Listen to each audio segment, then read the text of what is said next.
La nieve cayó esa noche como oraciones olvidadas que regresan. Suave al principio, luego implacable hasta que la tierra misma parecía inclinarse bajo su peso. Tragó el camino, borró el horizonte y envolvió las montañas en un silencio tan completo que parecía deliberado. Niari Crow estuvo fuera de su cabaña con el abrigo apretado alrededor de las costillas, observando cómo su aliento florecía y desaparecía en el frío. 30 años le habían enseñado a soportar, pero no a pertenecer. Vivía solo porque la soledad hacía menos preguntas porque la tierra nunca juzgaba la forma de su silencio. Sin embargo, esa noche, mientras la tormenta arañaba los troncos y la oscuridad se acercaba más, sintió que el viejo dolor subía de nuevo, el que le recordaba que aún era humano, aún capaz de querer algo más que sobrevivir. No sabía entonces que la tormenta no estaba allí para enterrarlo, sino para entregarle un comienzo. La notó primero como movimiento, un frágil desafío cortando el vacío blanco. Al principio pensó que era solo el viento moldeando trucos de nieve. Pero luego la forma se movió de nuevo, firme, deliberada, humana. Una mujer caminaba sola a través de la tormenta, su cuerpo inclinado hacia adelante, no en debilidad, sino en cálculo, cada paso elegido con cuidado. Llevaba un pequeño bulto apretado contra el pecho, envuelto en tela gastada, como si fuera lo último cálido que quedaba en el mundo. Algo se agitó en el pecho de Niati, agudo y desconocido. Antes de que pudiera sopesar el riesgo o recordar sus razones para permanecer cerrado. Su voz se le escapó. «Entra en mi cabaña», gritó, las palabras rasgadas ásperas por el viento. «Está helando afuera». La frase flotó entre ellos, frágil como vidrio, y la tormenta pareció detenerse, esperando a ver si ella confiaría en ella. Su nombre era Nokomis Redwillow, aunque lo sabría mucho después. En ese momento, era solo una mujer que había aprendido temprano que la bondad a menudo venía disfrazada de obligación. A los 21 años, se llevaba con la cautela de alguien mucho mayor, sus ojos oscuros agudos con supervivencia, su espina recta con orgullo que se negaba a romperse. El mundo le había enseñado a medir el calor con cuidado, a contar el costo antes de aceptarlo. Estudió el rostro de Nayati, la distancia que mantenía, la forma en que sus manos permanecían abiertas y vacías. Después de un largo momento, asintió una vez.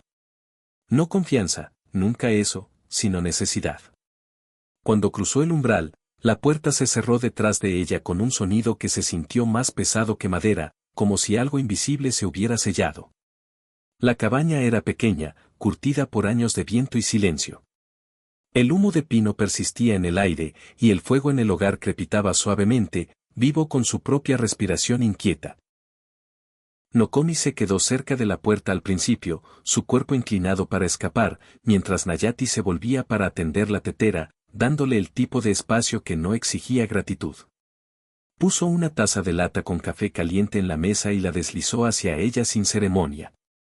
No era una oferta, no un favor, solo un hecho que la inquietó más que el calor jamás podría. Mientras envolvía sus manos alrededor de la taza, la luz del fuego captó el borde de su bulto, y pequeños pedazos de metal brillaron débilmente.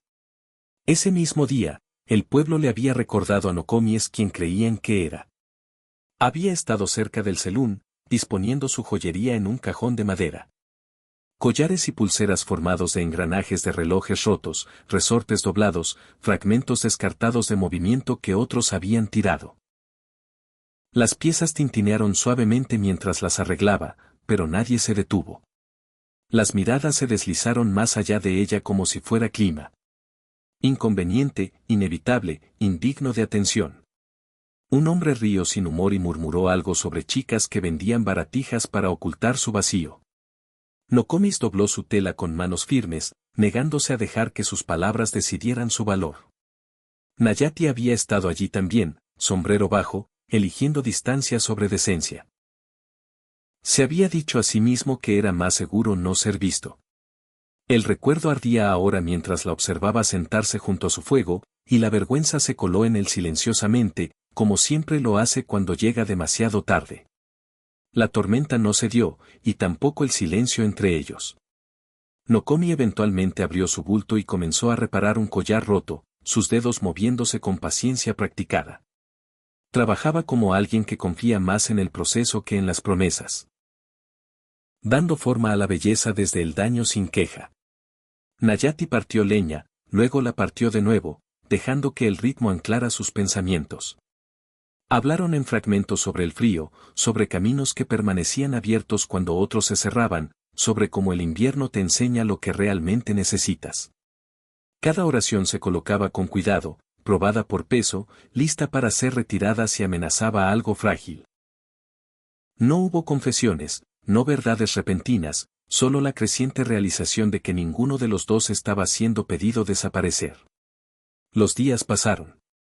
La nieve se amontonó contra las ventanas hasta que la cabaña se sintió como el centro del mundo.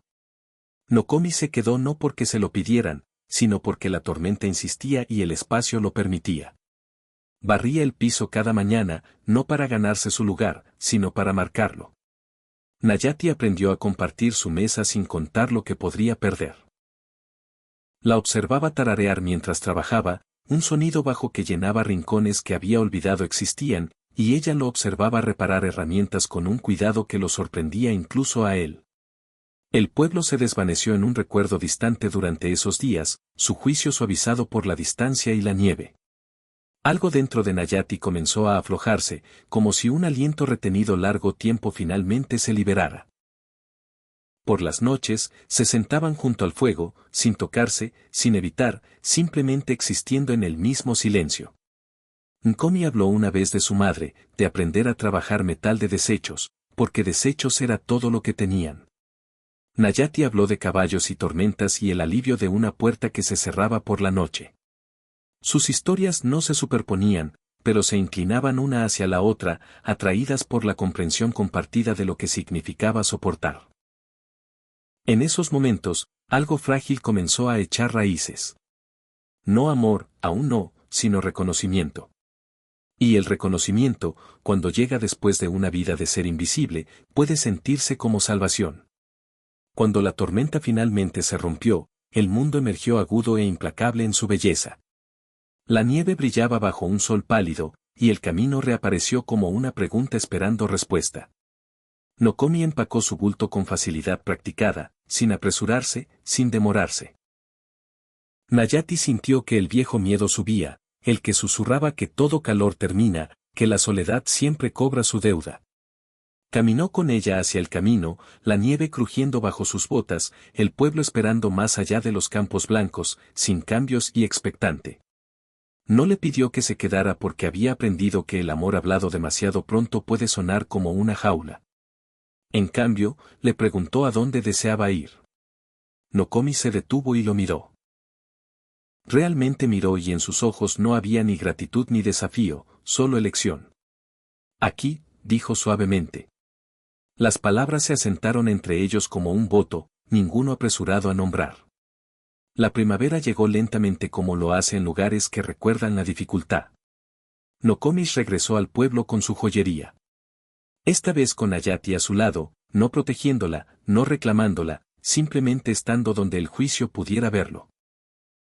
El pueblo se ajustó como siempre lo hace, lentamente, a regañadientes más que de golpe. Las monedas comenzaron a caer en sus manos con menos vacilación. Nayati construyó un pequeño banco de trabajo junto a la ventana, y juntos dieron forma a metal y madera, sus movimientos aprendiendo el uno al otro sin instrucción. No era una felicidad ruidosa, pero perduraba, y en la perduración encontraron dignidad. Se casaron a principios de verano, en silencio sin espectáculo. Una ceremonia simple cerca del arroyo, la tierra como testigo. Nokomi llevaba un collar de su propia creación. Movimiento convertido en quietud.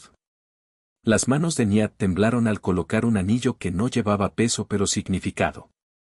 No hubo vítores, no audiencia, solo agua moviéndose sobre piedra y viento a través de la hierba. Eso fue suficiente. El matrimonio no cambió quiénes eran, pero nombró lo que habían elegido. Cada día después se convirtió en un acto de elegir de nuevo. Años después, cuando pienso en ese invierno, recuerdo no la tormenta, sino la puerta, cómo se abrió y cómo permaneció abierta. Recuerdo a dos personas que habían aprendido vergüenza antes que bondad, eligiendo calidez sin pedir permiso al mundo. Si hay una lección en su historia, es esta. La dignidad no se da. Se construye en silencio por aquellos que se niegan a desaparecer. Y quizás incluso ahora estás de pie en el frío preguntándote si llamar, sin saber que al otro lado un fuego aún arde, esperando a alguien lo bastante valiente para entrar. Si esta historia te tocó el corazón, por favor comenta y dinos desde donde nos estás viendo en el mundo. Tus palabras importan. Y su historia merece viajar lejos. Gracias por ver The Wild Western Stories.